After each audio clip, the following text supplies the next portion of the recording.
Welcome to Move to Learn, the Handspring webinar series for movement and manual practitioners. Today is Wednesday, January 26th, and we are thrilled to welcome Madeline Black, movement specialist and author of Centered, the second edition, Organizing the Body Through Kinesiology, Movement Theory, and Pilates Techniques. We are streaming live on YouTube. Before meeting Madeline and having a tour of her gorgeous book, let's take a look at how things work.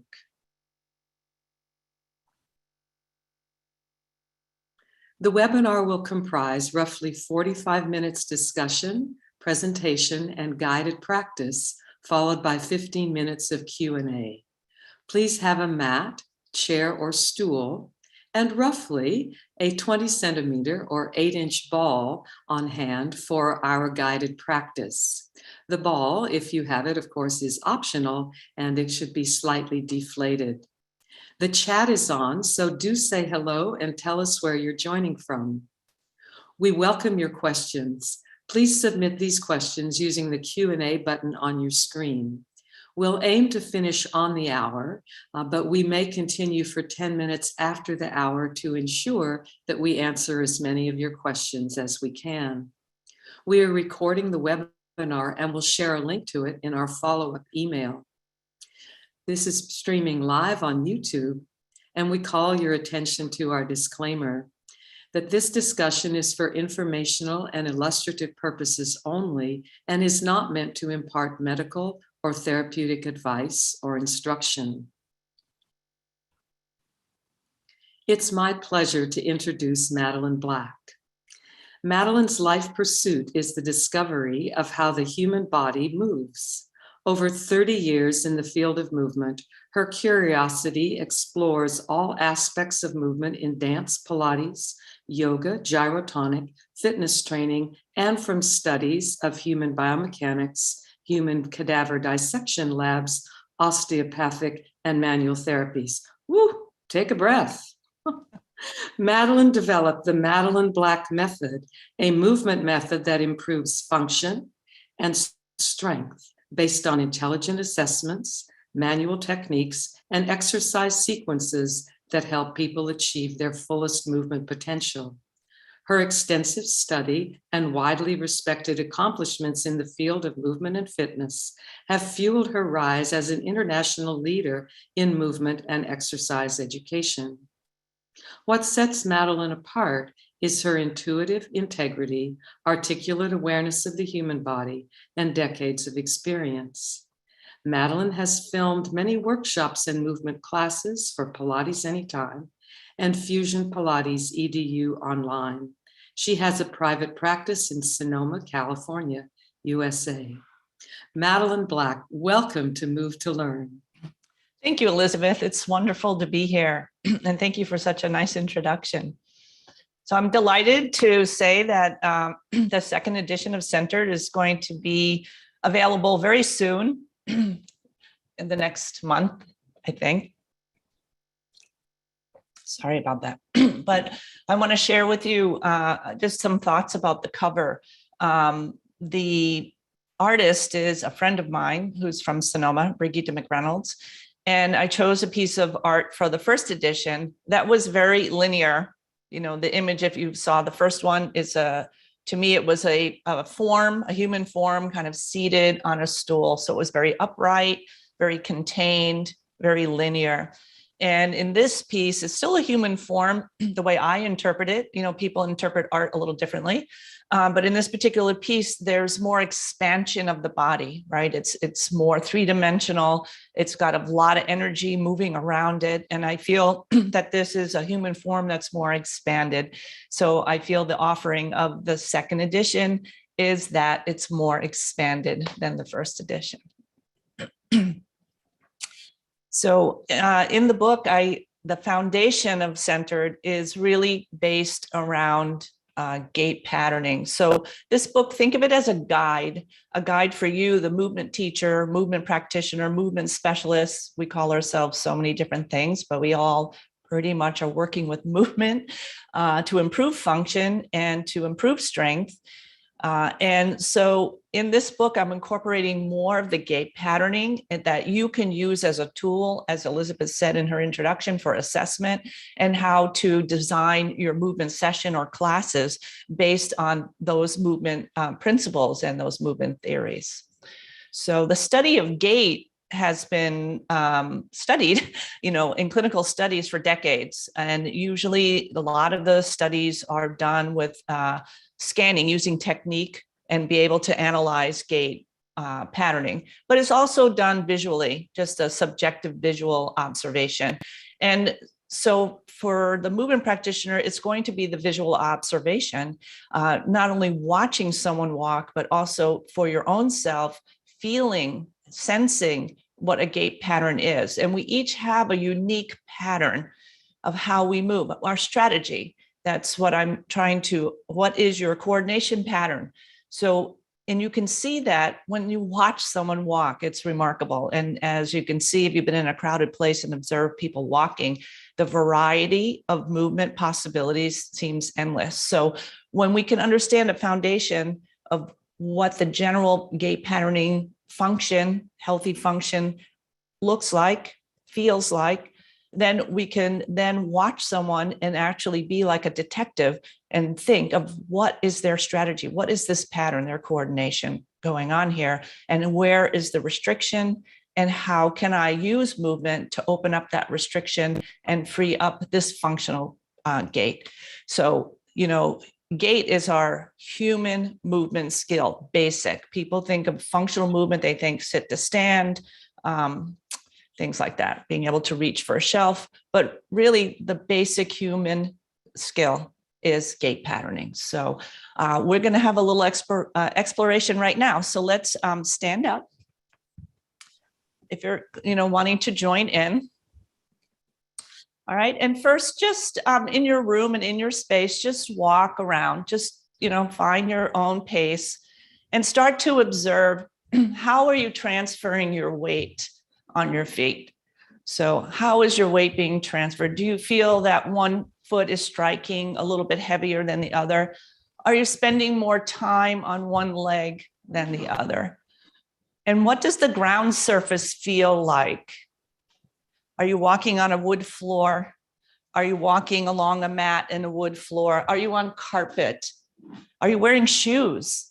All of these surfaces will change how your nervous system is going to respond to the gait patterning. So just have a sense of what it feels like for yourself. All right, and then just stand on 2 feet. Just relax, nothing special, okay? And I want you to notice as you're standing there, do you sense more weight in one leg than the other? Do you feel one foot is more weighted? Do you feel the weight on the bottom of the foot? Go for the skin of your feet and feel like I'm noticing I'm on the back right corner of my right foot, but I'm a little bit more forward on my forefoot, on my left foot. So the weight distribution on my feet is already placing me in a spiral. So I'm just noticing that. And then I want you to remember this. So if you have to, write it down, because after we do some movement, I want you to see if that has changed for yourself. Okay. Now, also with the gait patterning, when you're watching, is you want to be able to watch how the person transfers their weight through their foot. So let's do 5 places of the feet. So I want you to come back on your heels. So feel the weight on the back of your heels without lifting your toes or falling backwards, okay? So feel the weight in the back of the heels. Now shift your weight towards the front of your heel, just in front of the calcaneus there. And then shift your weight to the midfoot. And then shift your weight to the ball of your foot. And then shift your weight to the tips of your toes. And you notice how the whole body just goes forward with that. Now reverse it. Go ball of the foot, midfoot, front of the heel, back of the heel. All of this weight transference, okay, that's happening through your foot is occurring during gait. So obviously the ankles need to dorsiflex and plantar flex. There needs to be freedom in that subtalar joint, right? And then the sacrum, you'll notice what the sacrum's doing. It's moving along. So when you see people, sometimes this is the center of gravity, but also in some bodies, the center of mass. And as you transfer your weight through your foot, notice how that center of mass is changing with that. And now if you take it a little bit further and start to fall, go ahead and fall and take that one step. Just do that several times.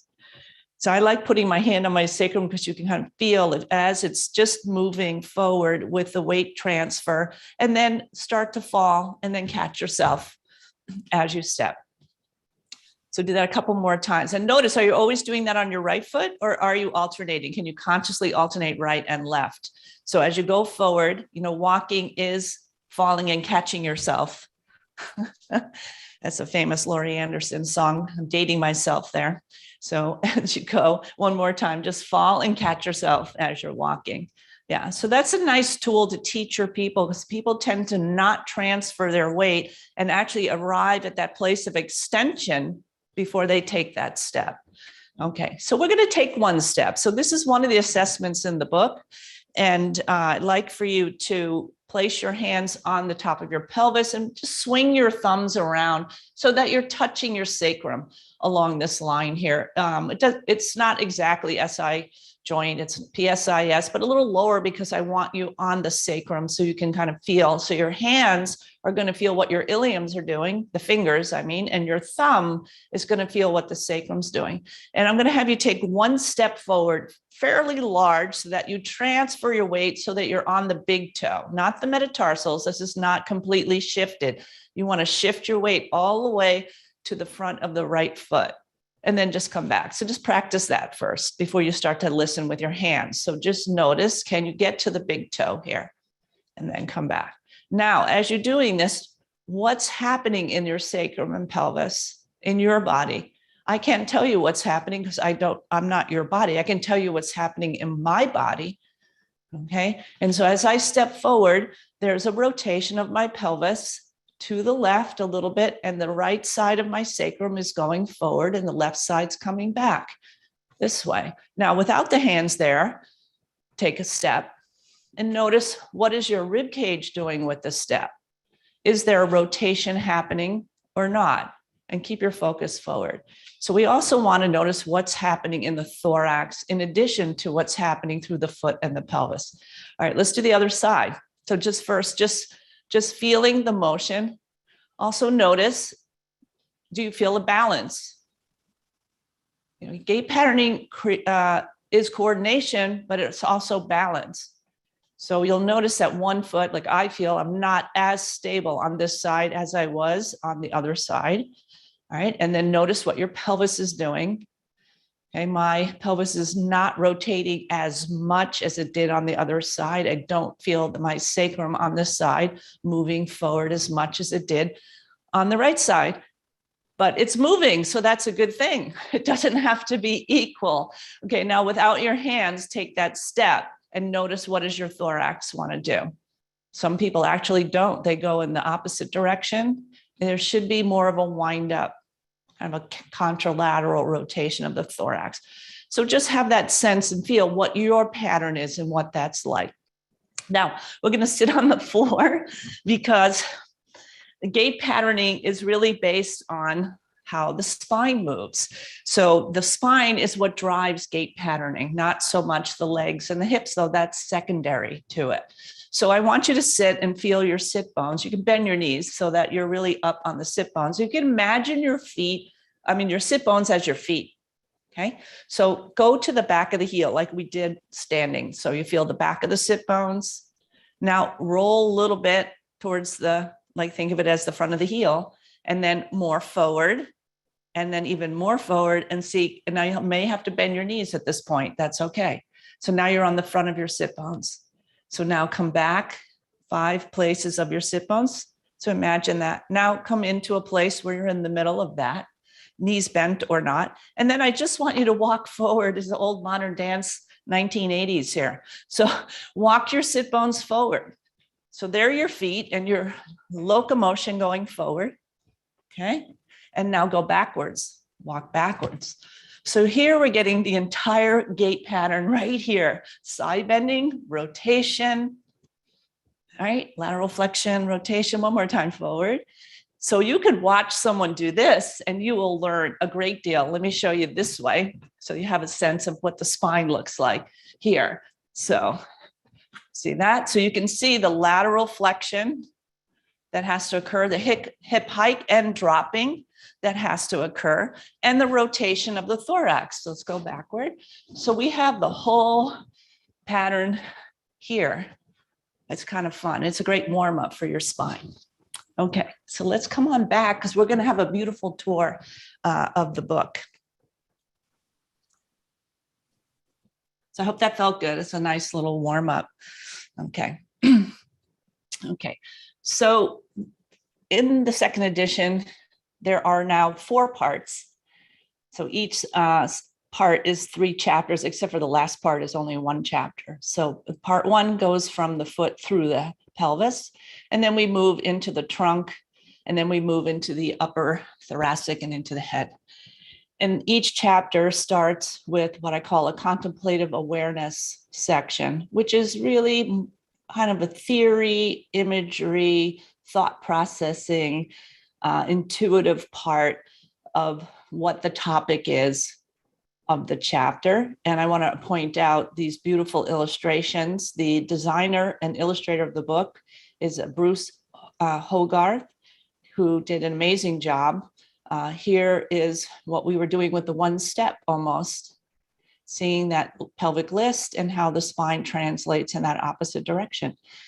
Okay, and then we have even more detail. This is more lateral motion here. So when you, this is another idea of a assessment for you in the beautiful illustration. So when you sway to the right, there's a lot of motion that should happen through the feet. The hip needs to glide, the hip joint. You can see the ab and adduction to the right. And then the pelvis does that listing. In this case, it's down on the left and up on the right. And then you see how the spine responds to that motion. This is considered more functional. But of course, some of us start in this kind of lateral spine to begin with. So we all have our own adaptations when we do a sway. So it's interesting to see what would be a nice functional sway, and then noticing what's not preferred when someone's moving. Okay. And then there's lots of new anatomy pictures, all in color. I love this example because you're getting to see the thoracolumbar fascia, you know, and how the lateral raphe is connecting into the detail of the lower picture of the internal oblique and transverse abdominis connection, thanks to Andre Vleeming. So, and here's a beautiful one in my breathing chapter, which is one of my favorite chapters, is a beautiful picture of the diaphragm and its connections into the pelvic floor. And you see the layers. And then again, the breathing, really talking about the chambers, the cranial chamber, along with the whole trunk chamber and what's happening with the changes of the flow with the breath. And also in terms of assessment, as you can see in the person on the right, the lines of the diaphragms are horizontal structures in the body that move when we're breathing and when we're moving. And so we have in this book, we're talking about 5 diaphragms that are related for the breath. There's certainly more than 5 diaphragms in the body if we want to include down into the knees and the feet. And we're going to use that as a movement imagery here. Okay, so next slide. And then into the shoulder, I'm going to share with you that I think Bruce was ready to kill me. This was the most difficult ones to come up with because I had imagery in my mind, and then you have to articulate it to an artist, and then the artist has to create it, and then it goes back and forth. So we worked really hard on this particular one. So I'm very proud of it, actually. And so it was the view of really getting the idea of how the fascia is connected through the shoulder girdle into the spine and into the sternum in that relationship. And then the range of motion and how the shoulder joint moves as a wheel off of the trunk, as you can see in the upper picture, and the range and the wheel of the arm. Okay, next one. Okay, so I wanted to read a little bit for you some of the parts of this. In each chapter, as I said, there's contemplative awareness. And this particular one is called Moving in All Directions, Winding and Unwinding. The evolution of human movement is scientifically linked to the history of life on our planet. Spinal patterns are similar in all animals from head to tail. Fish movement is characterized by spinal movement, primarily with lateral flexion and generally no rotation. Fish orientate their body horizontally, their front ventral surface to the ground and top dorsal side towards the sky. Seahorses are an exception, swimming vertically in the sagittal plane. Humans developed to become upright by changes to the hip joints, femur, and pelvis positions. The spine's curvature balances the head for focus of the eyes, broadening viewpoints. The curves allow for coupled movements of rotation and side bending, the contralateral motion of the trunk. The pelvis is moved by the spinal torque and compression brought about the motion of the legs. The spine spirals as it torques and unwinds in a synchronized way, responding to the ground forces in a wave-like pulse that moves and dissipates from the foot through the knee, hip, and pelvis, then ascends the spine sequentially. The spiral of walking is an integral coordinated system of the lumbopelvic, sacral, hip joints, and the feet. So that was the topic for this section. And each chapter also has what I call the master class. So the master class is about facts and information. And this particular one is about the interbarrier zone that I introduced. The interbarrier zone I use in terms of the hands-on work, feeling where that zone is, but also in movement, you can also discover where this interbarrier zone is. So an interbarrier zone is a range of movement few degrees before the end feel of a movement. This may be felt as over effort. As the movement is repeated, the neuromyofascial tensions adapt, modulating the movement. For this reason, the IB zone changes with each repetition. The importance of this zone is to facilitate a precise activation of the nervous system to assist the change of the length and tone of the muscles during an MET technique. Remember, while enhancing movement using hands-on skills, use the pleasure barometer, an emotional response of joy rather than suffering. Okay, so there's also in each chapter a number of embodiment experiences that you can try to feel it in your own body. And I call it embody it. So we're going to give that a try. So let's come sit on your stool.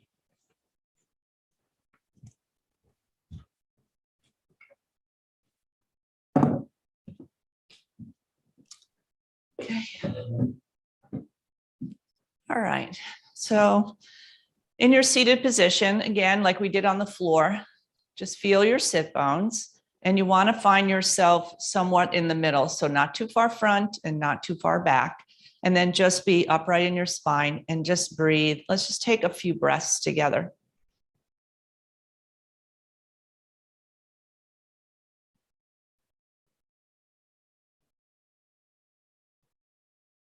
I want you to notice and visualize the 5 diaphragms. So if you remember from that one image, the cranial diaphragm, which there are many, but I'm choosing this one by the eyes.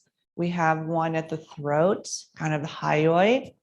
We have one through the shoulders. Then you have the diaphragm that we're all familiar with, and the pelvic diaphragm, which is really greater trochanter level here. So with that imagery, as you're breathing, you want to send the breath from the center. You want to expand it out in all directions from the center and notice what the 5 diaphragms do. So do that for a couple of breaths.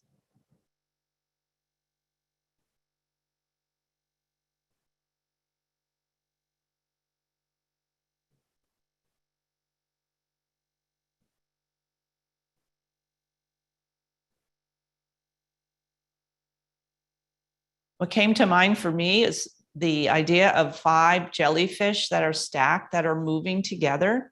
But I also flashed on that seahorse. I'm the vertical seahorse swimming in that sagittal plane. I'll have to dissect this. No, I wouldn't dissect a seahorse. I'll look it up, see what their diaphragm system is like. Okay, so taking that image, let's move the stool.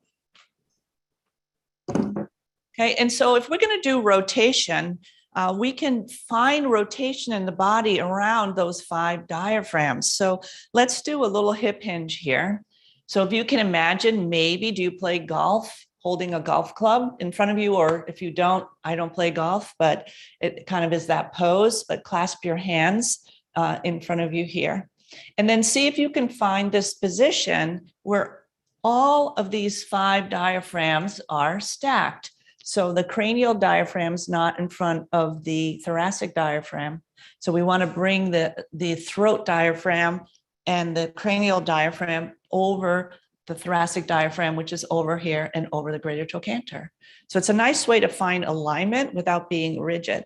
Okay, now from this position, I want you to start at the pelvis. We're going to start at the hip joint and you're going to rotate. So we're going to rotate the pelvis, then the diaphragm, then the thoracic diaphragm, a little bit of the hyoid, and then the cranial. Don't over move in the cranial and crank your neck, right? We want to find a fluidity and flow between all of those and then bring it all back. So try that again. I'm going to go to the right. So pelvis, diaphragm, it's all happening somewhat simultaneous, but you can put your attention on it differently and then bring it back. Pelvis, diaphragm, thoracic, throat, eyes. Let's go left. Pelvis, diaphragm, all the way through, and then pelvis. So you can play with what sequence. Let's do it one more time. To the left, pelvis, diaphragm. Do you notice how when you can feel all 5 of those in rotation moving together, there's less of a crank? Like we tend to over move maybe at the TL junction, right? And not get the flow through the hip joints and then there and then here and the neck. So we keep that sense of the stacking. So when I breathe and the inhale and the exhale, I still have that sense of those 5 diaphragms moving. Let's try it with the breath, and we're going to do both. So let's start with the inhale as we go. So we're going to expand, inhale, pelvis, and then exhale as you bring it back. Still thinking of that sequence. Let's go to the left, inhale, pelvis. So you feel the expansion, and then exhale. Now reverse the breathing. Let's start with an exhale. So take a breath in and then start exhaling. Do you feel the difference? And then inhale as you come back through your center, which feels nice to find that position here, and then exhale. So what's your intention on this kind of movement? Inhale. Both are good. If I need a little more freedom, I might want to inhale to rotate and exhale, bring myself back to my center. Or if I want to have a more sense of that rotation, the winding up, we have unwinding and winding. If I want to wind up and contract more, I'm going to use that exhale. And then the inhale brings me back to that length in the center. So you can use all of those breaths together. So that gives you a sense of each chapter giving you an opportunity to experience your own physical body on the principles there. Okay, and there's also what I call practitioner play. Right, so in practitioner play gives you an opportunity to be curious yourself. And I ask you questions and give you something to think about and maybe write about.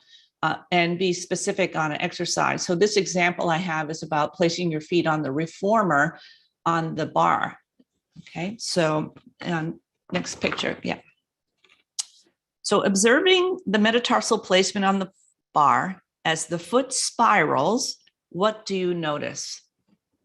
Expand your view of the foot and the leg.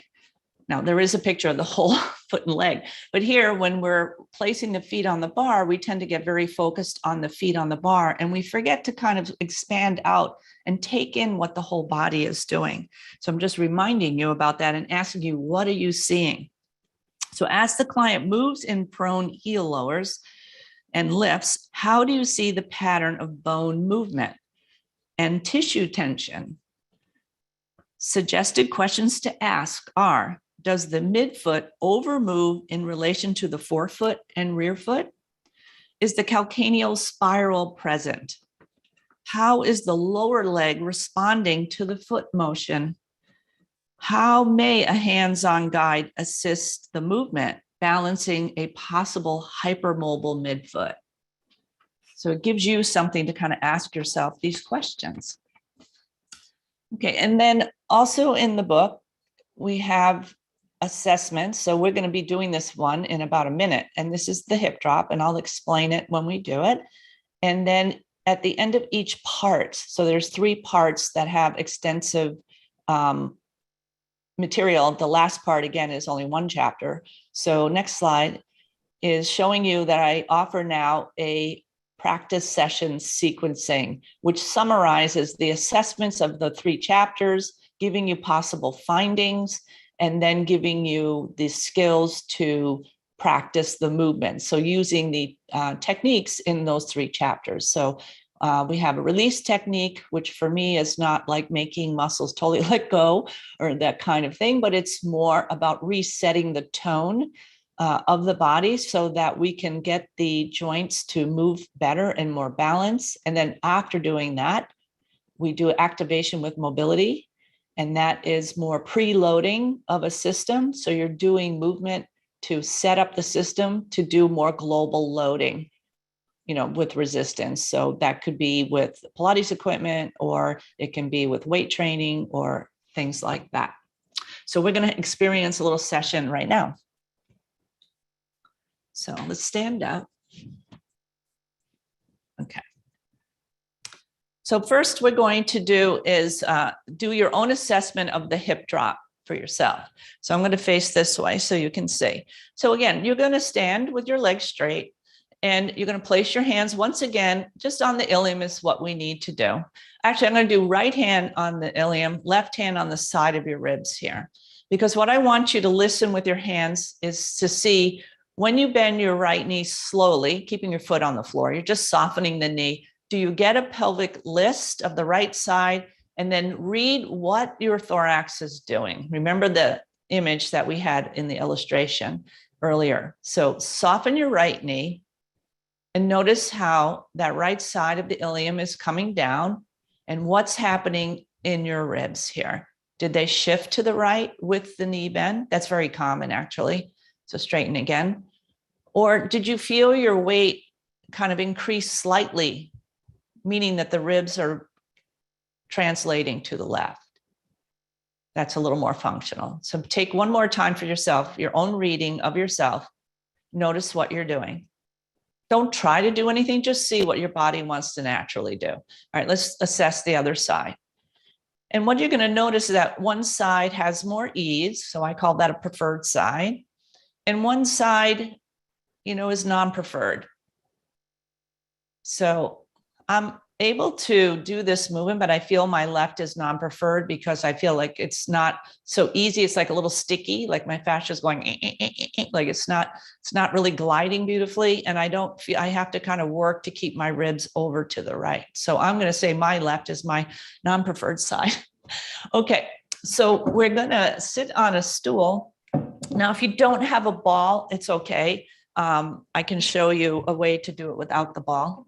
But we're going to sit on the ball. If you don't have the ball, then I'm going to suggest that you sit with your right sit bone. Don't drop it yet, but you're going to drop it just off the chair so you can drop it like you're just standing. And then when we do the other side, you're going to have to move over and drop.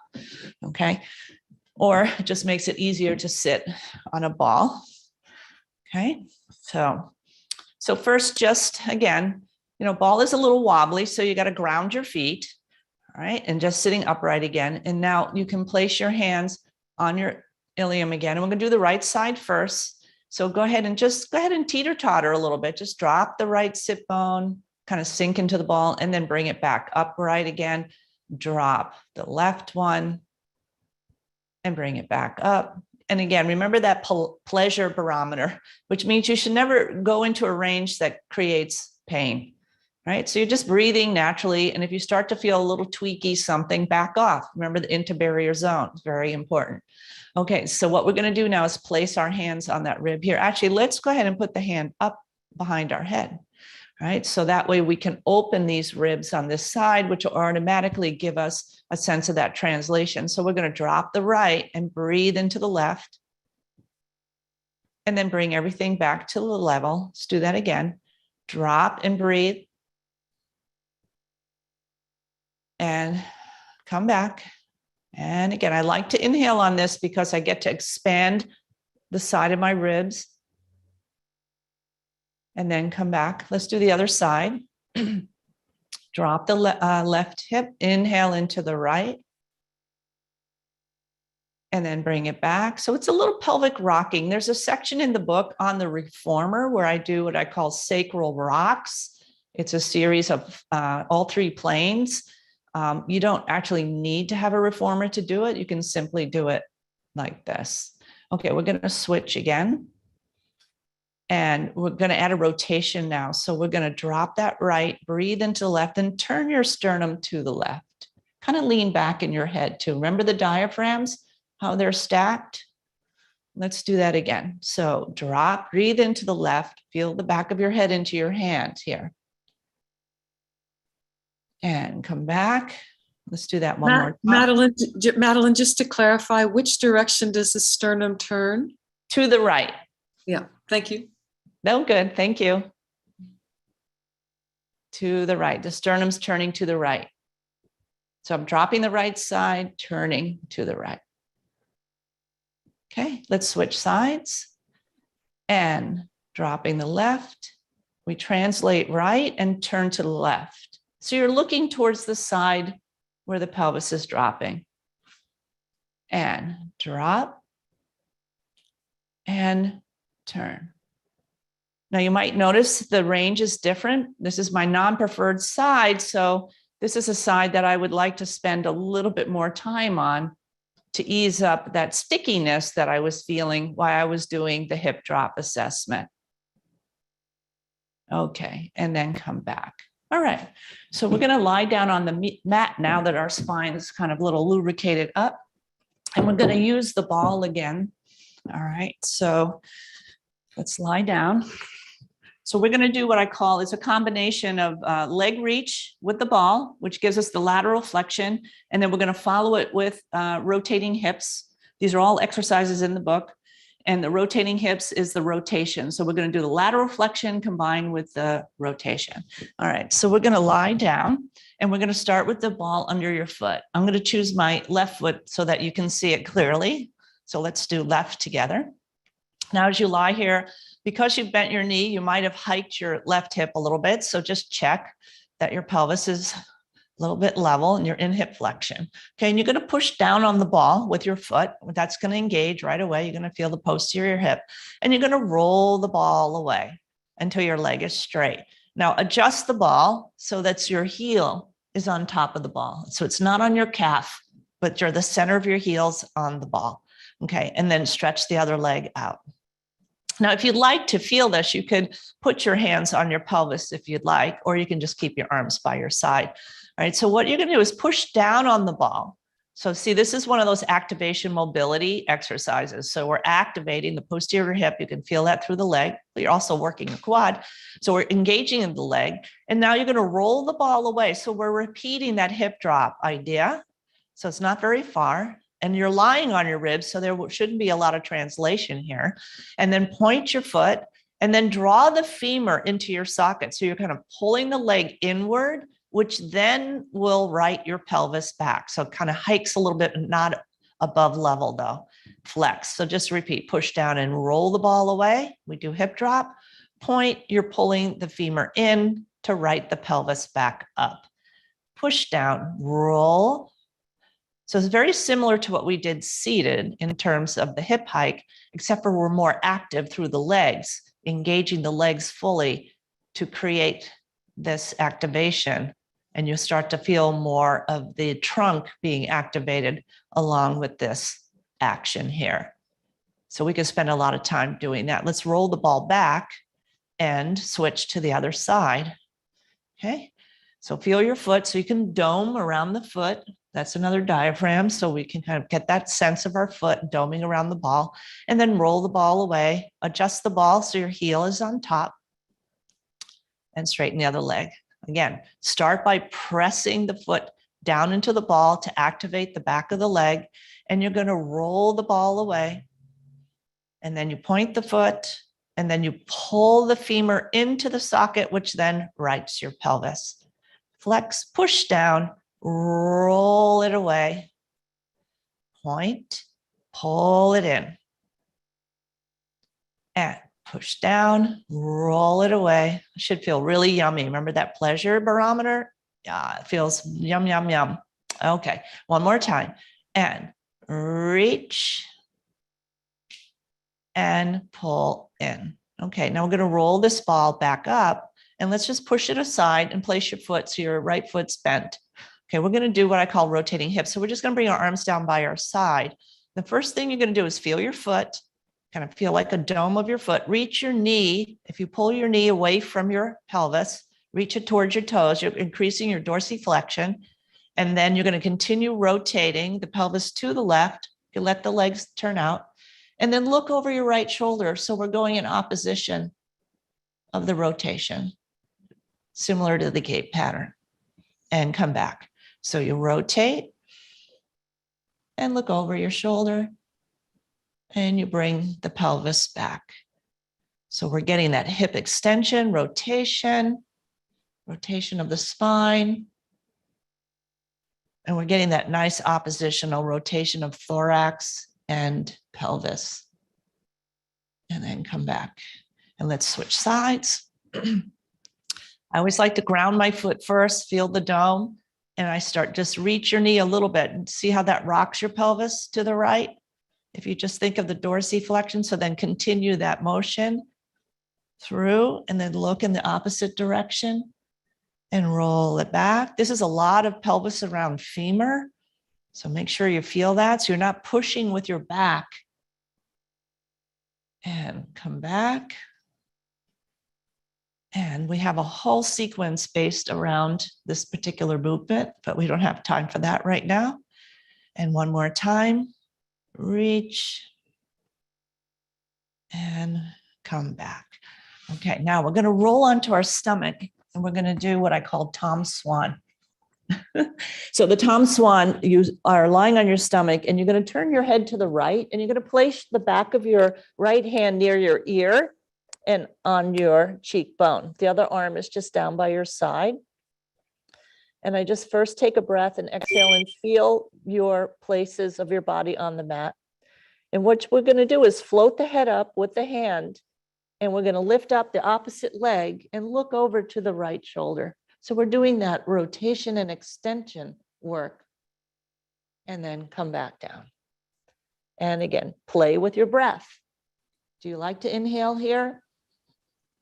Or do you like to exhale here? I like to inhale, actually. It helps me float more up and down. And one more time. And up and down. All right, let's switch sides. Turning your head to the left, your back of your hand is on your towards your ear, on your cheekbone. Okay, feel the pelvis into the floor. And here we go. We're going to float up. It should feel like you're floating and rotating and come back down. And again. So again, we're getting that diagonal engagement, the activation here. And because of gravity, this is more load on your spine through here. Let's do one more.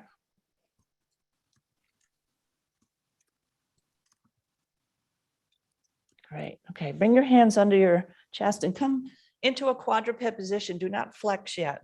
We want to keep that activation that we just created in that exercise. Okay, so in the quadruped position, I want to do is what I call a little hip flossing here. So you're going to use your hands and you're going to push back and you're just going to go into hip flexion. Do not curl the tail. So if you're not sure, you could, the ball roll off. You can have a ball or a water bottle. I like putting a water bottle there to make sure that you don't curl. The tendency is to change into the thoracolumbar fascia and the curl of the sacrum. And then you miss the point. So now do it like a flossing. So pull and push with your arms, pull and push. And then each time, remember the inner barrier zone, you're going further and further back, but I don't want the change of your sacrum. Sacrum's going to stay there. Okay, now come back. Now we're going to do a little diagonal. So I'm going to go right sit bone towards my right heel, and I'm pushing with my left hand. And you should feel kind of opening up in through that capsule area of the hip. And then come forward so you're not in 90 degrees, and then shift to the other side. So we're going to go diagonally back. Now, did your pelvis rotate, or is it staying there? So what we're encouraging here now is that abduction, adduction, or internal and external rotation. They're all coupled there. Motion through the hip. And I noticed that my right one is a little stickier than the other one. So I'm going to do a few here. So flossing your hip. So you choose the side that you feel you could use a little more opening up in that posterior part of your hip. Okay, and then come back and then tuck your toes under, walk your hands back. Let's take a lunge forward. If this is okay for you. And you're just going to stand up, push with your back foot, and then just walk around. Again, notice what you were feeling when we first started, and how does it feel now? I feel like my legs are just moving along here, like I'm floating. I'm not having to effort to pull myself along the ground. Feels much lighter. Okay, let's reassess now with the pelvis here. Okay, so our hip drop, see if it's changed. So soften the right knee. Notice what's happening. That certainly feels a lot easier. Let's do the other side. Oh yeah, my stickiness is gone. Very nice. And I feel what's really helped me is actually this hip. That last hip flossing for me, I think made the nice change that I needed, because this needed to move around my hip. So that was very successful. Now I'm ready to load my hips a little bit more in my own session. Okay. So in addition to this kind of practice sequencing, there's also 31 new videos provided by Pilates Anytime. So I'd like to take, it's a 3-minute long video I'd like to share with you. Okay. All right. So I'm going to screen share. One second, I got to make sure.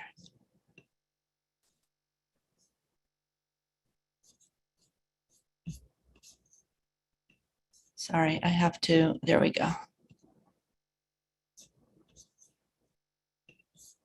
I had to make sure the video was up. There we go. All right.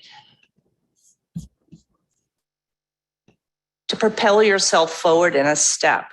So we're going to dorsiflex the foot, and as best the client can, the toes are underneath and the metatarsals resting on the floor or the mat, and let your knee relax and be down. So here you're going to see some variations of that tibial rotation again, and then with the stiffness of the toes, you have to be gentle. We don't want to create a crunching of the toe joints. So whatever best they can do.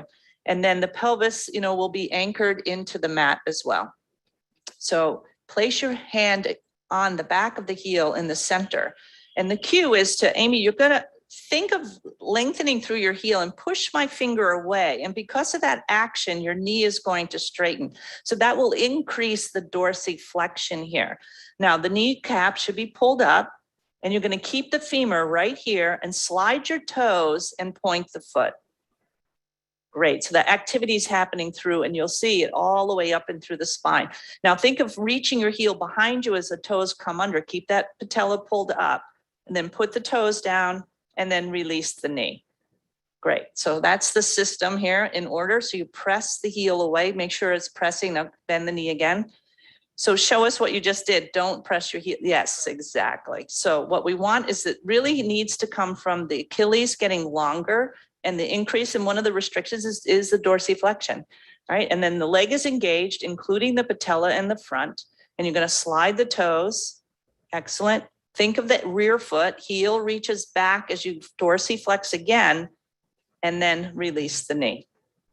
And now we can repeat it now that you have it. So you reach, nice, point, holding the leg, dorsiflex, reach the heel, and bend the knee. Okay, and again, reach back, point. Now, in your dorsiflexion, keep your patella pulled up. There you go. Down and bend. Let's do one more time. Take your time. Reach, point. Excellent. Reach the heel back and bend the knee and rest. Let's do the other side. So, okay. just give you a sense of the quality of the videos provided by Pilates Anytime. And you also watch, me coaching someone and cueing them. And in addition to the new videos, there's also 27 new exercises in the book, and the entire book's in color too. So I just want to say that what I try to do in the book, and I think in the second edition, I was more successful than the first edition. And that is how I try to weave through for you what the process is like for us as teachers in a session. And what I mean by that is how we go back and forth from our frontal lobe thinking, as we're thinking and teaching someone, to the actual sensory part of our brain in our own body, when we cut out of the thinking brain and into our parietal sensory cortex here, and we can start to sense and feel what's happening with the client or the class, viscerally for ourselves, so that informs us on the decisions that we make when we're deciding maybe in the moment what would be the appropriate exercise to do next, or the appropriate technique to do next. So it really informs, so weaving of all the senses as a teacher, that informs your session. So that's the tour. Madeline, thank you so much. It was magical, because I felt as if you have your presence as a teacher that's so generous, that you've made that available within the covers of a book, which is amazing, because then people can attend your classes in person, they can attend your online sessions, and they can have you between the covers. Well, thank you. Yeah, that was my goal, and I'm very pleased with how the second edition turned out. It wasn't easy. But I am pleased now that it's all together. Yes. Just before we go to the slide that shows people how they can order the book at a discount, I just would like to for you to address this question from Rosalie. She says, do all of Madeline's Pilates Anytime videos associated with Centered second edition come with the purchase of the book? Is there a reason to buy both? No. If you're a member already of Pilates Anytime, you already have access, to coming in, and you get access to this workshop. If you're a member of Pilates Anytime and you don't buy the book, you have to buy the workshop. Do you understand? Did that make sense? So if you're a Pilates Anytime member and you buy the book, it's easy to get in. Okay. If you're a Pilates Anytime member and you don't buy the book, you have to buy the workshop. So you might as well buy the book. And if you're not a Pilates Anytime member, you don't have to become one. Okay, there is a way to be a non-member. You have to fill in your email address. You still have to give them some information. But then because you have the discount code, you will have access, because you bought the book, for the workshop on Pilates Anytime. Before diving into the questions and further discussion regarding your experiences and your questions about what else is in the book, let's take a look at the slide that shows you how you can contact Madeline and how you can purchase the book. So here is Madeline's contact information, her website, www.madelineblack.com. The email, madeline@madelineblack.com, and on Facebook, Madeline Black Method, and also Madeline Black Pilates. Now, to purchase the second edition of Centered and get a 10% discount, you can use the code MTL, that's for Move to Learn, MTL in capitals 2410 at the checkout. And it's necessary to use this code at the handspringpublishing.com website. We'll note that there's free shipping in the USA and the UK, and that this discount code will expire at the end of March. So you have a couple of months to get your order in, a little more than that.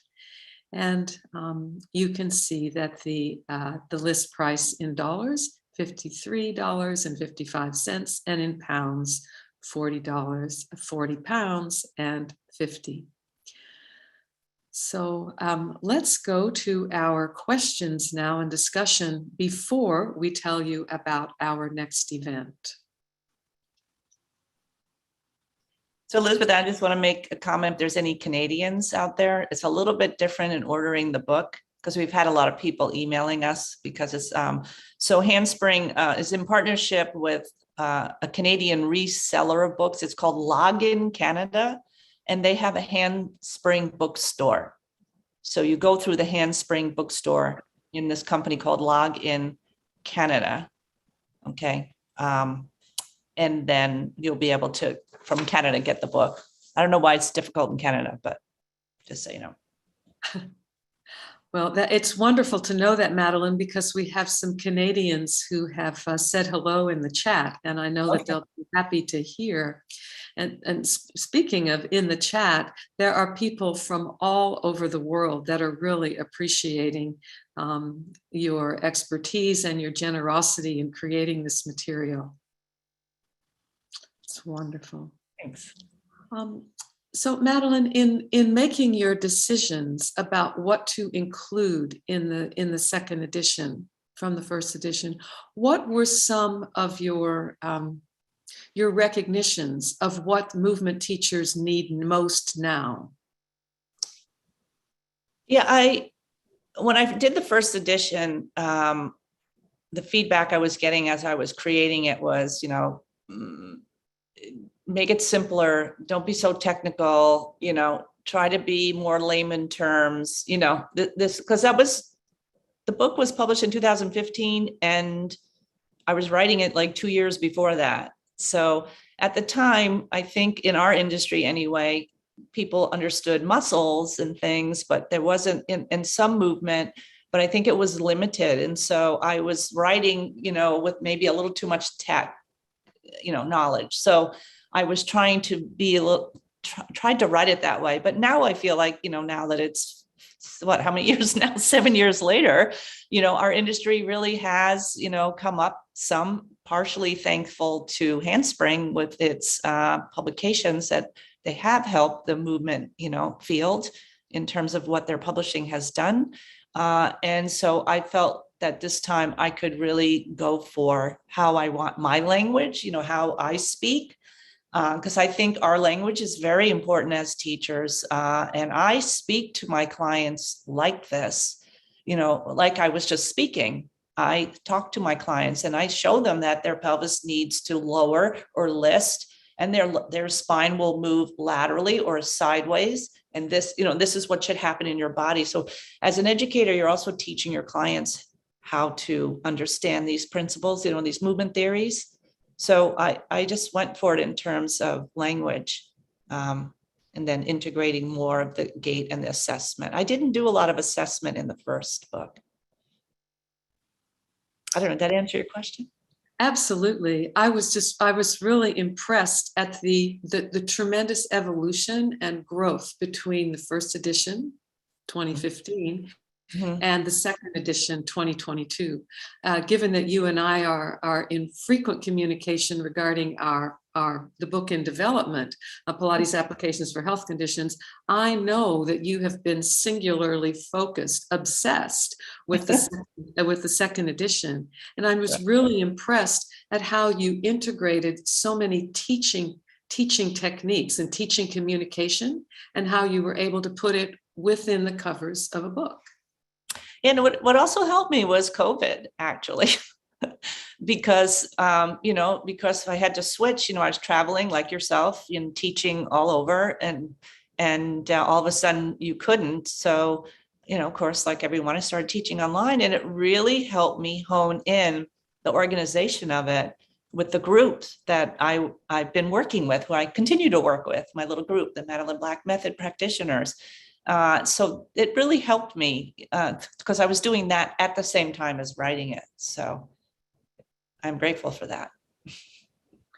There are people both on the chat and in the Q&A who are eager to get going with the practical purchase of the book, the purchasing. I mean, I'm trying to get us to talk about, the evolution of the field, but people want to know how to get this book. So Right. can you explain, Sylvia asks, is the ebook included with the hard copy? Probably not. I don't know, actually, to be honest with you. You could email Handspring and ask them that question. Or I Handspring? don't really know. Yeah, I don't know how ebooks work, if they come out after the hard things published, and so I don't really know. Yes. I tend to agree with you from my own experience with the Fascia in Motion book with Handspring, that first the centered second edition comes out in its book form, and following that the ebook version will be made available. I see people asking about languages. I mean, this has just come out, but the first edition is in Italian and it is in Spanish. And then the Korean was just released like last week. So. Yes.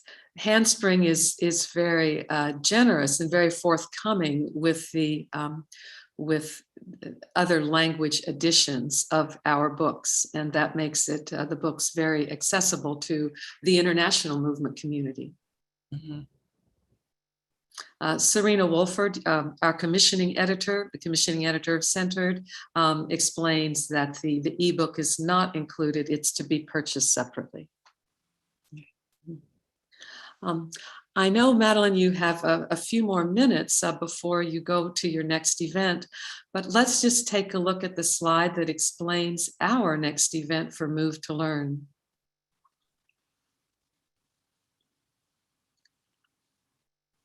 Our guest, February 23rd for Move to Learn, is Andre Pilat, a registered physical therapist and director of the Tupamec School of Myofascial Therapies in Madrid, Spain. He will be speaking about myofascial induction and generously sharing the gorgeous, the amazing dissection slides from his images from his dissection laboratory in Spain. I've had the privilege of listening to a number of lectures and presentations from Andre Pilat that are in advance of his Handspring publication.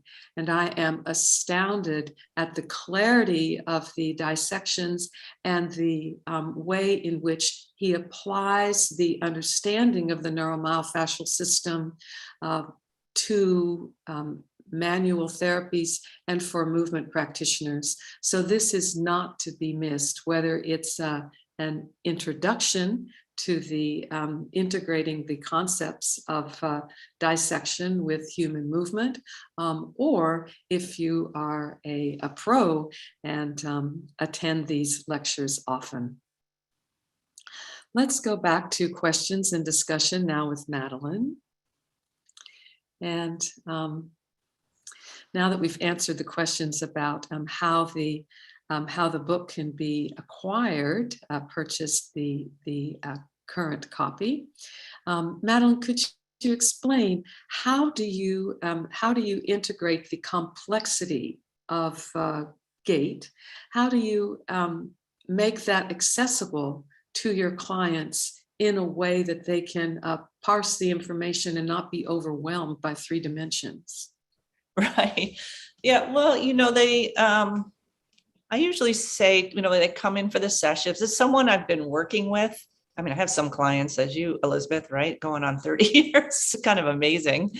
But even if I'm very familiar with their body, or especially if they're a new client, I explain to them that I need to, observe their movement coordination and their strategy. And it really helps me design, their session specifically for them.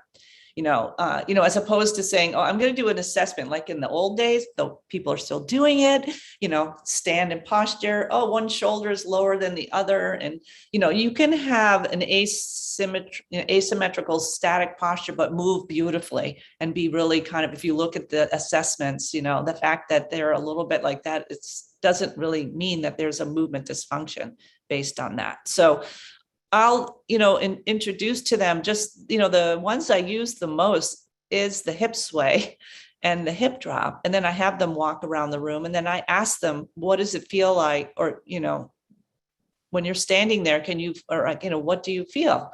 And then a lot of times, what do they say? Oh, I don't feel anything. I don't know. What am I supposed to feel? Because people aren't really in their body. So I might say, do you notice that your right foot, that you're standing on the outside of your right foot more than your left foot? And they'll say, oh, no, I never noticed that before. I'm like, yes, because your body's kind of shifted over here. And so let me do this. And I'll just show them those two assessments. And I'll say, okay, I know where to start. I'm going to start with, and I might at that moment decide to start with the spine, or I might decide to start with the feet. That's the artistry behind it. And then I explain them, and then I revisit it again. Okay, stand up. Now, what do you notice? Oh my God, I feel like my weight's equal on both feet. And look, I can really turn like this. And you know what? My back feels better. And that's all in one session.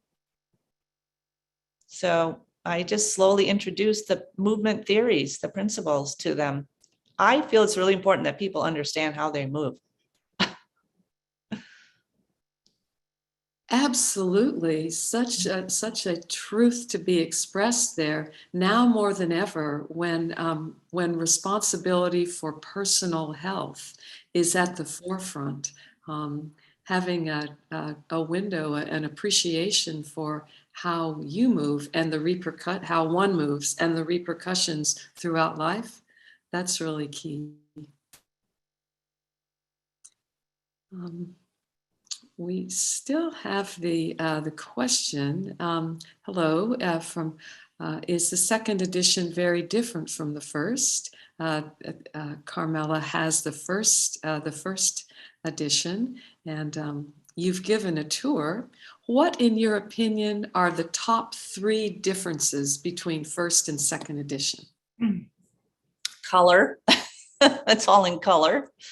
The illustrations are just so beautiful and clear. Also, the introduction of more assessment is that part, and the practice sequence as a teacher, practice session sequencing to help you put it together. Yes. Yeah. Thank you. Diane asks, any thoughts on how to work with a person who has a shorter leg? Oh, it's perfect. I have a shorter leg. I mean, if you look at that one illustration with the person standing in a hip sway, that one leg is shorter than the other because of how they're standing. So I think a shorter leg is pretty common because we tend to have our coordination. So again, I would just observe how their spine is adapting to that shorter leg.